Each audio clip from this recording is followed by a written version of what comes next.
안녕하세요. 갑진년 용띠해 1월 1일입니다. 구독자가 1000명도 안 되는데 여러분들 제 힘이 되어서 저를 시청해 주셔서 감사합니다. 새해 복 많이 받으시고 하는 일마다 천복을 누리시기 바랍니다. 그리고 당신은 개인국가의 용왕입니다. 그러니까 청룡의 해를 맞이해서 비룡 나르는 용이 되기 바랍니다. 우리는 용은 타고난다고 생각하지만 만들어집니다. 용난 다음에 신화가 만들어지는 겁니다. 고려 왕건 어땠습니까? 그 조상들은 자기가 전승한 다음에 그 치열한 싸움에서 이긴 다음에 조상을 신격화했습니다. 신화적 인물로 만들었습니다. 호경이 나오죠. 호랑이 나옵니다. 그 다음에 잡재건 황제를 세울 수 있는, 그는 당시에 최고의 가치였던 활쏘기를 잘해서 용왕이 여우 때문에, 늙은 여우 때문에 고민하는데 그 용왕의 고민도 해결해 줄 정도였습니다. 그래서 용왕의 딸 용녀와 결혼했습니다. 그리고 왕건의 아버지가 누굽니까? 이제 나옵니다. 용이 나옵니다. 용건이잖아, 용건. 그러니까 이제 왕이 나오는 겁니다. 용이 섰고, 용은 왕의 상징 아닙니까? 그래서 왕건이 10세기에 고려를 건국할 수 있었던 것입니다. 왕건만 그렇습니까? 조선 태조도 그랬습니다. 태조가 만든 게 아니라 세종이 만들었죠. 한글 만든 다음에 그 왕조의 정당성을 확보하기 위해서 용묘천가를 만들었잖아요. 거기에 용이 몇 명이나 나옵니까? 6마리가 나옵니다. 6명이. 용묘천가 125장 1장이 그러잖아요. 해동육룡이. 해동은 어디예요? 중국에서 볼 때 바다 동쪽, 우리 조선을 말합니다. 해동육룡이 날아서 6용이. 그러면 세종 위에 6용이 있었느냐? 제가 지금 전주에서 촬영하잖아요. 전주에서 목조해서 목, 익, 도, 환, 그 다음에 태조, 태종. 정종 빼고, 정종은 자기 동생한테, 태종한테 물려줬죠. 태종까지 6용이라고 하잖아요. 용계천가에서는 그 사람들을 신격화했잖아요. 신화적 인물로 그랬잖아요. 이렇게 신화가 나온 다음에 용이 나온 게 아닙니다. 용이 나온 다음에 신화를 만든 겁니다. 왜? 스토리텔링을 통해서 자기 그 조상의 정당성, 그보다 더 자기의 정당성을 합리화하기 위해서 그렇게 만드는 겁니다. 그러니까 여러분들도 개천이 됐든 한강이 됐든 용이 되십시오. 그 다음에 이야기는 만들면 됩니다. 용 나고 신화 나왔습니다. 그런 차원에서 우리는 모두 개인국가의 용이니까 자기 설화를 만들면 됩니다. 자, 송길령이라는 이 마이너 있죠. 마인드 마이너 그러는데, 즉 마음을 조종하는 사람, 마음을 움직이는 송길령이라는 마음학자가 지금은 핵개인 시대다 그랬어요. 이제 핵가족 시대가 아니라 핵개인 시대다. 하나하나가 모래알처럼 흩어져 사는 시대다. 그러니까 우리는 핵개인 시대에 전부 다 용들입니다. 핵개인 국가의 대통령이라고 해요. 여러분도 그렇게 잘난 사람입니다. 대통령 된다면 뭘 만들어야 해요? 신화를 만들어야 한다니까. 이야기를 만들어야 돼요. 태조 이성계는 왜 이렇게 자기 조상을 신격화했을까요? 그는 변방으로, 아무리 자기 조상이 그런다 하더라도 전주에서 삼척으로, 그 다음에 저쪽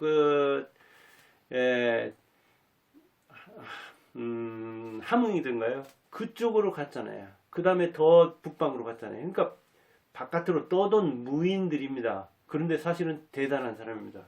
왜? 여기 전주에서도 그 광기를 놓고 관리와 대결하다가 갔다고 하잖아요. 삼척으로. 그런데 그때 몇백 호가 움직였다고 하잖아요. 과장을 더한다 하더라도 몇십 호가 움직인다 하더라도 고려 말 그 시대에, 고려 시대에 그렇게 많은 사람을 움직일 수 있었다는 건 대단한 거죠. 지금도 여러분들이 움직이는데 몇 집이나 따라갈까요? 자식이라도 따라갈까요? 힘들잖아요. 자식 데리고 어디로 옮겨간다는 게. 미국으로든 아니면 서울로든.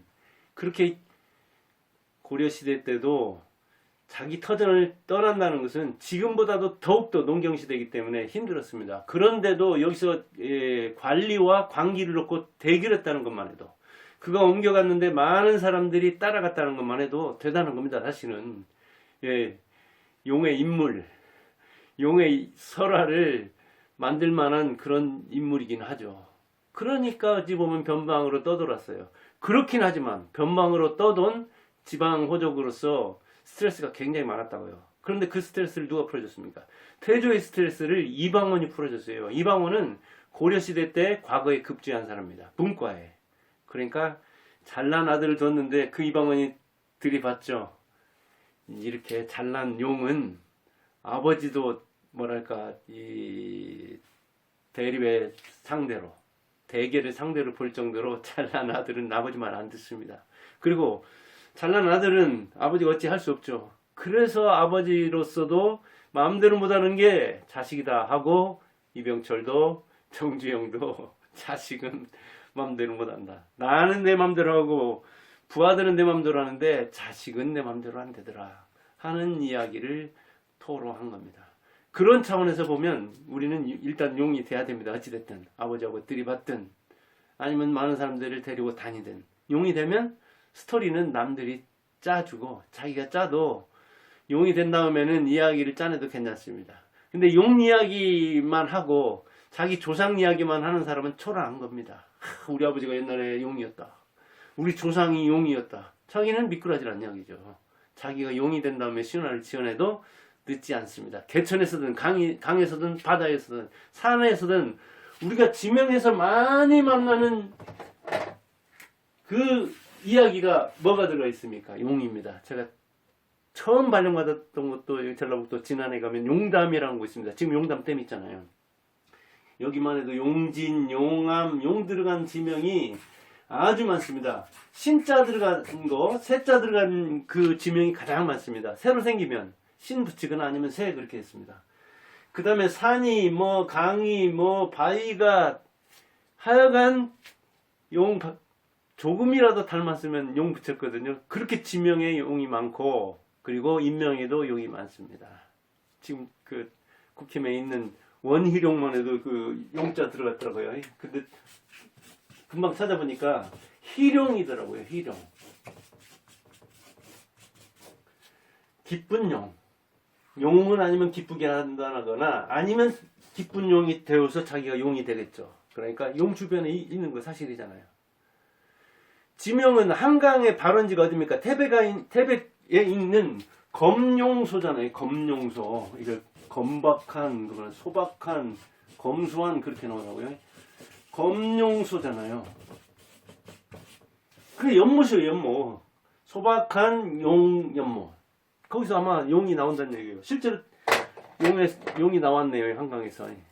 이번에 윤석열 대통령 서울태생인가요? 그러잖아요. 근데 사실은 개천에서 지방 강변에서 더 많이 나왔습니다. 왜? 지금 12명까지 대통령이 나왔는데 대부분 지방에서 나왔거든요. 윤석열 제외하고는 나머지 전부 다 지방에서 나왔습니다. 그러니까 그 많은 지명 중에서 한강의 발원지도 이렇게 검용소, 태백산이죠. 검용소에서부터 이렇게 해가지고 한강에 나왔는데 그 많은 사람들이 사는 경기나 서울에서 나온 용보다 지방에서 나온 용이 많다니까요. 그러니까 개천에서 용이 안 나온다.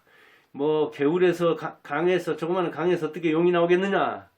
그런 거 따질 필요 없습니다. 우리 자신이 전부 다 용입니다. 우리는 개인국가의 대통령이니까 그래서 그런지 우리는 전부 다 대통령입니다. 어디 가면 특히 남자들 술집에 가면 술 한잔 들어갔다 하면 전부 다 용입니다. 내가 하면 저보다 더 잘하는데 그러면서 다 시원찮게 여기는데 뭐들 대통령한테 대통령이 기대를 합니까? 저는 대통령한테 기대하지 않습니다. 오히려 나라를 나락으로 빠뜨리지 않는 대통령이 되길 바라고 밥 한 그릇 주지 않아도 됩니다. 밥 한 그릇 공짜로 얻어먹을 생각도 없습니다. 나라나 망하게 안 하면 다행이라고 생각합니다. 우리는 우리 대통령이 내가 전부 다 대통령이니까 자기를 잘 다스리면 됩니다. 자기를 잘 다스리는 게 어찌 보면 나라 다스리는 것보다도 어렵습니다. 근데 용이 다 좋지 않습니다. 올해 청룡이 해다 그러는데 설용, 착한 용도 있지만 악용도 있습니다. 악용. 여기 지금 제가 사는 이 전라북도에 최초의 저수지가 있죠. 우리나라 최초의 저수지. 김제에 있는 벽골제라는 곳이죠. 벽골 그 제방이라는 뜻인데, 그거 벽골제를 만들 때 저 신라에서 토목공사하는 사람이 왔다는데, 그 다냐설화가 있죠. 거기 보면 싸우는 백룡과 청룡이 나옵니다. 근데 청룡이 거기 보면 나쁜 청룡. 뭐 계속 제방을 무너뜨리는 거예요. 백룡은 도와주려고 하는데. 그래서 이 다냐가 그 싸움판에 뛰어들었다는, 거기에서 희생했다는 이야기가 나오잖아요. 근데 그거는 왜 심청전에서 나오듯이 인신공양입니다. 이 용이라는 친구는 실체도 없는 친구인데, 이렇게 여자를 아주 아름답고 깨끗한 여자를 그렇게 밝혔다랄까? 하여간 바라는 겁니다. 그게 이제 인신공희 그럽니다. 설화, 신화에 나오는 겁니다. 사람의 몸을 희생물로 용신에게 드렸다, 그런 이야기인데, 아무튼 그렇게 싸우는 용이 나옵니다. 아주 불 뿜으면서 나쁜 용으로 나오거든요. 이렇게 설용, 좋은 용만 있는 게 아니라 악용도 있습니다. 우리는 전부 다 개인국가의 대통령인데, 이렇게 용인데 선한 사람이 있는가 하면은 선한 영향력을 행사하는 사람이 있는가 하면은, 악한 사람이 있는가 하면 악한 영향력을 남에까지 미쳐가지고 나쁜 사람을 만드는 용도 있는 겁니다. 용에도 품격이 있습니다. 그리고 용에는 수호신 자충령 500거 많이 나오잖아요. 용호 상박 뭐 이런 것도 나오고. 자, 올해의 꿈. 제 꿈도 소용, 작은 용이 되는 겁니다. 제 세계 이 유튜버 지금 1000명도 안 되지만 이 1000명, 몇천 명 되면 좋겠다 하는 내 작은 울타리의 용이 되려고 합니다. 그리고 저수를 통해서, 방송을 통해서 꿈을 5년 동안 저수를 해야 되는데 책을 못 냈기 때문에 올해는 읽는 것을 좀 줄이고 쓰는 것을 늘려서 책을 좀 2권 이상 이렇게 꼭 내고 싶습니다. 왜 우리는 용이 못 됩니까? 구태를 못 벗어서 그럽니다. 이무기 상태, 그냥 용두삼이. 근데 실제 용보다 뱀이 더 무섭습니다. 왜? 용은 실체가 없는 거잖아요. 상상 속의 동물이에요. 근데 뱀은 실체가 있잖아요. 그러니까 보기만 해도 얼마나 무섭고 징그럽습니까? 습관대로 살면서 꿈이 너무 허황되니까 용꿈을 꾸니까, 자기가 용인데 자꾸 더 용이 되려고 하니까 그런 거예요. 더 좋은 용이 되려고 하는데, 자기가 대통령인데 실체적인 걸 꿈꿔야 되는데 너무 허황된 환상적인 꿈을 꾸니까 못 이루죠. 꿈이 너무 크니까. 그리고 남의 휩쓸려서 이 1월 2일에만 그냥 잠깐 꿈을 꾸니까. 그리고 내 꿈을 내가 구체화해서 실체할 수 있는 것을 그동안 65년 동안을 돌아보면서 해야 되는데 다급함만 있는 거죠. 야, 이렇게 5년 동안이나 못 썼는데 앞으로도 5년 동안 못 쓰면 금방 이른다는데, 그러면 내 인생에 남기는 게 뭔가, 이런저런 생각을 하면 저도 좀 초조해집니다. 다급해지거든요. 근데 좀 느긋할 필요가 있다. 이기는 게 어렵습니다. 남을 이기는 게 어렵습니다. 그보다 더 어려운 게 나를 이기는 겁니다.